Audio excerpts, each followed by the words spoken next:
Hola, ¿qué tal a todos amigos y amigas de Política Imparcial? Bueno, por ahora somos como dos o tres nada más, pero pronto seremos más. Vaya, hablarles de un tema que ha estado en debate desde el sábado, creo que fue cuando surgió.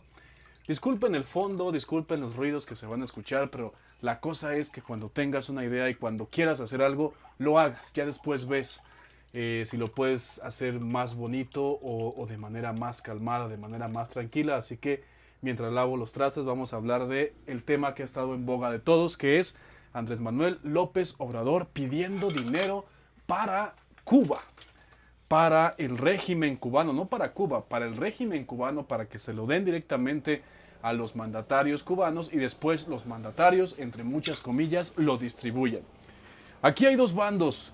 Número uno, la gente de derecha, pues bueno, menciona que Andrés Manuel López Obrador es un traidor, es una persona que no piensa en las y los mexicanos que sufrimos a diario violencia, que sufrimos a diario falta de medicamentos, que sufrimos a diario, pues sí, el robo de nuestras pertenencias, desempleo, empleo mal pagado y un larguísimo, etcétera. Y por otra parte, bueno, la parte de la izquierda o de sus afines que mencionan que esto es habla de una persona humanista, de un presidente, un expresidente, o bueno, presidente, porque así lo llama Claudia incluso, presidente, no expresidente, humanista y que piensa no solo en México, sino que piensa en todos los pueblos de Latinoamérica y del mundo dominados por el imperialismo yanqui, al cual no queremos aquí.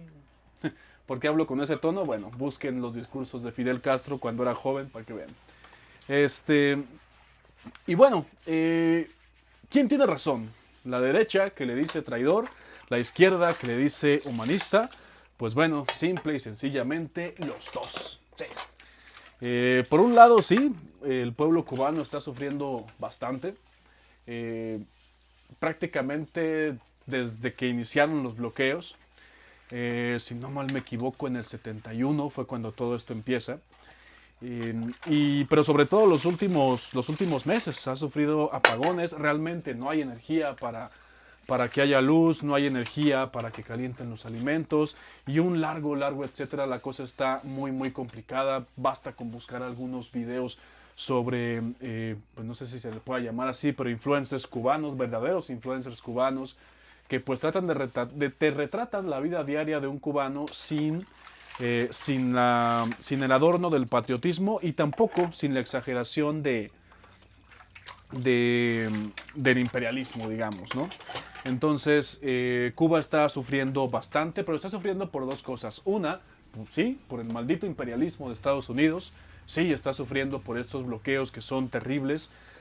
Para que ustedes se den una idea, pues nadie puede comerciar con el régimen cubano, y la realidad es que si tú quieres comerciar o quieres hacer negocios con Cuba, tienes que hacerlos con el régimen cubano, porque ellos son los que tienen el control de todo y absolutamente todos. No puedes hacer un negocio, una importación o una exportación con un cubano de a pie o con un cubano común y corriente, como dirías aquí en México, ¿no? Vas a importar algo, pues vas con Don Memo o con quien sea que tiene el producto y lo haces. Allá no, allá todo tiene que hacerse a través del gobierno y o a través del régimen cubano. Pero también Cuba sufre, pues precisamente por eso, por el maldito régimen cubano, ¿no? Que empezó muy bien, pero el error de Cuba fue que siempre sobrevivió de dádivas, digamos, ¿no? Primero de la Unión Soviética, ahora mismo o después de todo, de países como Venezuela, de países como China, ahora Rusia, incluso México, pero nunca se ha industrializado o se ha independizado, ¿no? Porque bueno, hay cuestiones ahí que también no sería de manera sencilla, pero podría haberlo hecho. Entonces actualmente, para que ustedes se den una idea, no sé, un trabajador de un hotel en Cancún, en Puerto Vallarta, Jalisco, no sé, digamos una persona que lleva las maletas o que hace labores de limpieza gana alrededor de 10,000 pesos el mínimo, y 15,000 pesos, ¿no? Bueno, pues un trabajador cubano está ganando alrededor de $30 o de 20 a $30 mensuales. ¿Por qué? Porque la empresa hotelera, pese a que sea una inversión extranjera, le paga al régimen cubano y después el régimen cubano distribuye y le da pues estas migajas a las personas. Por eso ya son tan importantes las propinas para que la gente sobreviva. Entonces, bueno, dicho esto, ¿por qué sufre Cuba? Por el bloqueo de Estados Unidos, sí, pero también por un régimen que lo maltrata, también por un régimen que pues mientras los líderes del régimen viven a gusto, comen 3 veces al día, el pueblo cubano pues a duras penas puede conseguir pan. Entonces, por eso les digo, es loable que ustedes, si tienen la oportunidad, apoyen a Cuba, porque sí lo necesita, pero también, les decía yo, que tienen razón las personas en llamar un poco traidor a Andrés Manuel. Y aquí vámonos a la historia de lo que fue su sexenio. Si ustedes recuerdan, si son afines a Andrés Manuel, yo lo fui. Yo creo que si platicara el Fernando de hoy, 2026, con el Fernando del 2019, habría un debate muy interesante, porque fui experto en maromas, más o menos como del 2017 al 2023, defendiendo a Andrés Manuel, defendiendo la Cuarta Transformación. Y si ustedes se acuerdan, Andrés Manuel tuvo un pleito casado y muy fuerte con las asociaciones civiles, ¿no? Él mencionaba que no tenían por qué tener el control de recursos públicos, las asociaciones civiles, o de recursos incluso privados, porque bastaba con el gobierno, porque el gobierno era quien iba a distribuir ese apoyo y quien iba a darlo de manera directa, vaya, ¿no? E incluso se mencionó, y eso pues sí es cierto, que muchas donatarias o muchas fundaciones pues eran una simple pantalla para manejar recursos y desviarlos a otro tipo de cosas, ¿no? Otro tipo de campañas incluso contra ciertos actores políticos, ¿no? Y pues sí, fue un pleito casado con las donatarias, a grado de que en la miscelánea fiscal del 2021 realizó varias modificaciones, redujo el porcentaje de deducible de impuestos que podrían deducir, valga la redundancia, los particulares, lo cual pues afectó a muchísimas donatarias, porque pues una de las cosas más atractivas es que tú como empresario pues puedas deducir esos impuestos. Y algunos por eso lo hacen, no les importan tanto las causas, hay que decirlo como es. Y pues al tener estas restricciones, pues muchos apoyos se perdieron, muchas asociaciones dejaron de existir.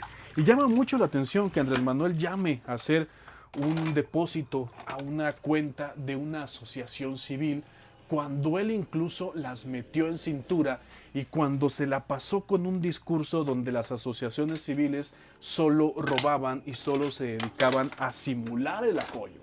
Solo se robaban los recursos públicos y se los quedaban entre los directores o los fundadores o los empleados, y no llegaba realmente ese apoyo al pueblo. Entonces, ¿por qué esta asociación que me parece que se llama Humanismo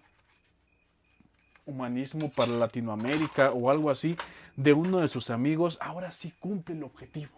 Eso raya, la verdad, en la hipocresía. Otra cosa, para que tú puedas abrir una donataria, hay un proceso que va desde los 3 hasta los 6 meses, incluso puedes aventarte un año completo para abrir una donataria. ¿Y ustedes cuánto creen que tardaron los amigos de Andrés Manuel en abrir esta donataria? Piénsenle. 5 meses, 6 meses, tal vez 3, el mínimo que yo manejo. ¿Cuánto?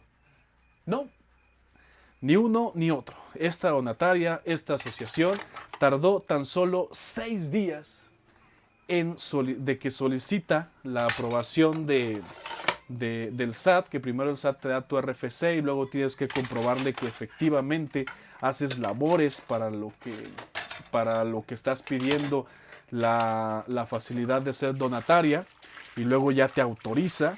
6 días. Solamente 6 días se tardaron en formalizar esta asociación civil, los amigos, compadres o no sé qué sean de Andrés Manuel. Y otra cosa, se supone que dentro de los lineamientos, vaya, de Secretaría de Hacienda, las donatarias no están autorizadas a hacer depósitos al extranjero. ¿sí?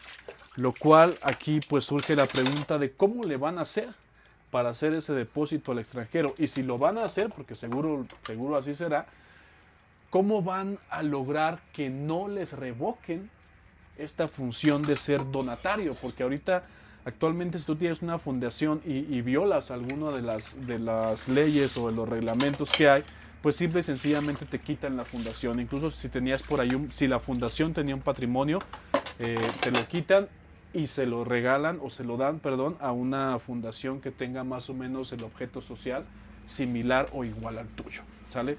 Entonces, ¿cómo le van a hacer? ¿Quién sabe? Pero sí, es muy loable que tú apoyes a Cuba y es muy bueno que tú a través, pues no sé, de esta fundación o de otra intentes mandar un alimento o mandar algo al pueblo cubano que vaya que le hace falta. Pero también es hipócrita que lo pida cuando él estuvo siempre en contra de las fundaciones, estuvo siempre en contra de la asociación civil, perdón, lo cual nos lleva a hacer una reflexión. Entonces, si yo estoy contigo, independientemente de lo que haga, está bien lo que haga. Pero si yo estoy contra ti, independientemente de lo útil que pueda ser, ¿está mal lo que hago? ¿Cómo es esto? El juego de poder. Porque lo hemos visto mucho. Gente que estaba alineada al movimiento y que de pronto descubrió cosas y no le gustaron y habló de más o simplemente lo que era, pues ya eran unos traidores e incluso los persiguieron de manera legal. Así que, pues ahí les dejo la reflexión. O somos o no somos. Nos vemos en la próxima y déjenme termino con esto.